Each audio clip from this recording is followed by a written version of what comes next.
Assalamualaikum warahmatullahi wabarakatuh. Perkenalkan, nama saya Muhammad Fabian Omar, Prasetya dari 10 IPS 3. Saya mewakili kelompok untuk mengenal asal-usul agama Buddha. Baik, sekarang saya sampaikan latar belakang agama Buddha diketahui berdasarkan penelitian ilmiah yang dilakukan para ilmuwan dengan memanfaatkan berbagai objek pengamatan seperti peninggalan sejarah, cerita-cerita kuno, dan apa yang tertulis dalam berbagai kitab masa lampau. Dari penelitian tersebut diketahui bahwa agama Buddha terlahir di abad ke-6 sebelum Masehi di Nepal. Di Nepal, orang yang menjadi pencetusnya adalah seorang kesatria bernama Siddhartha Gautama.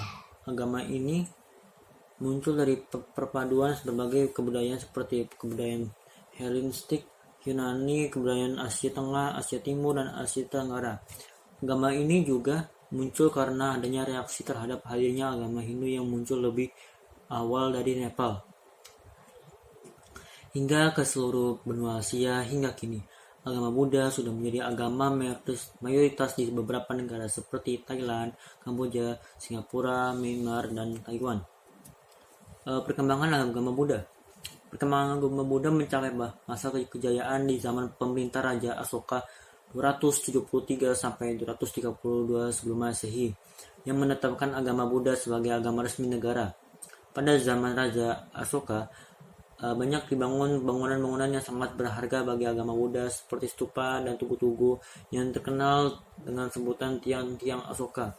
Dalam perjalanannya ini, setelah 100 tahun meninggalnya Sang Buddha, agama Buddha terpecah menjadi dua aliran. Perpecahan tersebut menjadi karena adanya penafsiran yang berbeda dari masing-masing kubu. Kedua kubu aliran tersebut adalah aliran Buddha Hinayana dan aliran Buddha Mahayana. Aliran Buddha Hinayana mempunyai sifat-sifat tertutup, dalam artian aliran yang berpendapat bahwa setiap orang hanya dapat mengejar pembebasan dari samsara untuk dirinya sendiri. Sedangkan aliran Buddha Mahayana mempunyai sifat-sifat terbuka. Sekilas tentang agama Buddha. Agama Buddha mengenal 4 hari raya keagamaan dalam satu tahun. Kesempatan antara lain hari raya Waisak, Kaitina, Asada, Magga, Boja, Kendati memiliki 4 hari besar keagamaan. Di Indonesia mungkin kita hanya akrab dengan hari raya Waisak saja. Hari raya Waisak sebagai satu-satunya hari besar keagamaan agama Buddha yang menjadi hari libur nasional. Ini adalah hari yang digunakan sebagai peringatan tiga peristiwa penting dalam kepercayaan umat Buddha. Ketika peristiwa penting tersebut antara lain peringatan kelahiran Sang Buddha, hari penerangan sempurna bagi Sang Buddha, dan hari wafatnya Sang Buddha.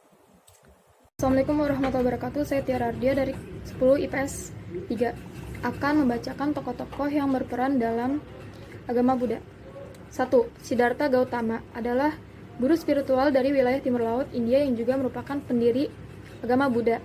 Ia secara mendasar dianggap oleh pemeluk agama Buddha sebagai Buddha Agung atau sama Buddha pada masa sekarang. 2. Raja Balaputra Dewa. Ia adalah penyebaran agama Buddha di Asia Tenggara. 3. Raja Sailendra Samarutung adalah yang menghadapkan pengembangan agama dan budaya agama Buddha. 3. Isi ajaran inti agama Buddha. A. Tidak berbuat kejahatan. Tidak berbuat kejahatan berarti tidak melakukan perbuatan yang merugikan diri sendiri maupun merugikan orang lain. Kriteria tentang baik dan buruk sesuai ajaran Buddha ialah apa yang bermanfaat dan merugikan diri sendiri atau orang lain.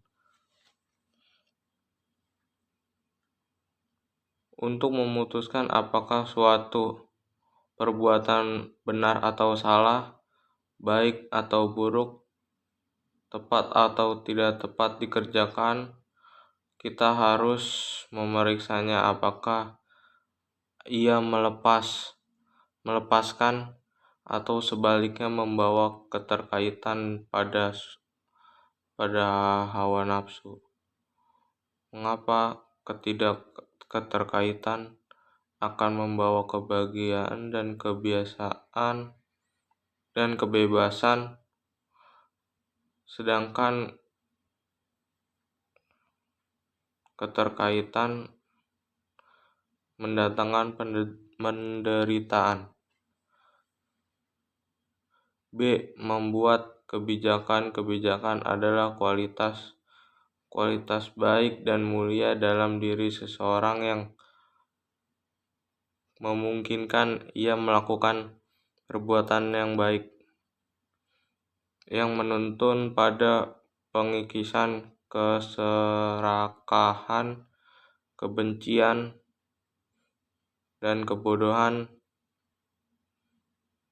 dan akhirnya dengan mengikut sertakan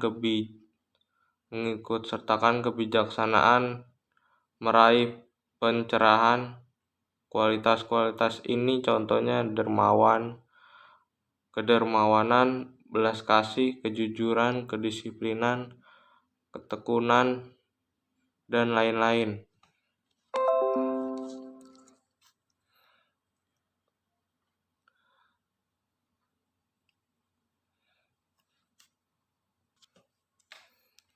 C. Sucikan pikiran. Ajaran Buddha adalah satu-satunya ajaran yang tidak hanya berakhir pada menghindari kejahatan dan melakukan kebijakan,